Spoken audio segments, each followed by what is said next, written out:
बिस्मिल्लाहिर्रहमानिर्रहीम। अज़ीज़ान मोहतरम, मैं मोहम्मद दानिश कादरी अपने चैनल मुर्शी जी में एक दफ़ा फिर हाजिर हूँ।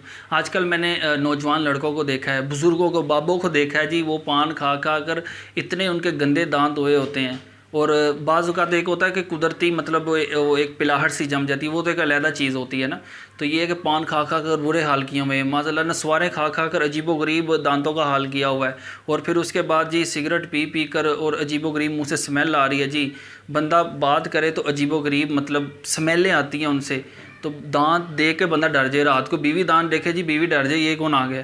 तो ये है कि पहली बात ये है कि आप पान से तौबा करें, सिगरेट से तौबा करें। हालांकि ये नाजायज़ नहीं है, शरीयत में इसका कोई ममानत नहीं है। नस्वार खाना भी मतलब शरीयत ने मना नहीं किया इससे भी ना। तो ये है कि ये उर्फ़ आम में बुरा समझा जाता है जी, हो फ़लाँ देखो जी नस्वार खाता है, फ़लाँ का बच्चा नस्वार खाता है। हैरत से कहते हैं ना, ये कहता है उर्फ़ आम में आता है। तो ये है कि आप नस्वार से तौबा करें, पान से तौबा करें, सिगरेट से तौबा करें। अगर बिलफर्ज आपको लत लगी हुई है और आपके दांत बहुत ज़्यादा गंदे हो गए हैं तो आपने क्या कहना है जी, खुश आमले लेने हैं, खुश्क आमले लेने हैं। खुश्क आमले आपको पंसारी की दुकान से नॉर्मल मिल जाते हैं।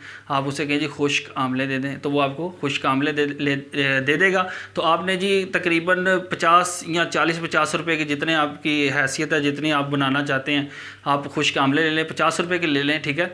आमले लेने के बाद जी आपने उसको क्या करना है जी, ग्राइंड कर लेना है, ग्राइंड कर लेना है या पीस लेना है। जब वो पीस जाए, उसका पाउडर बन जाए, तो सुबह आपने उठना है जी, उसको अपनी फिंगर पे रखना है, उंगली पे रखना है और दांतों पे अच्छी तरह मलना है। तो इंशाअल्लाह तबारक व तआला अल्लाह के फजल व करम से अगर पान खा खा कर बुरे हालात हुए तो इंशाअल्लाह ठीक हो जाएंगे।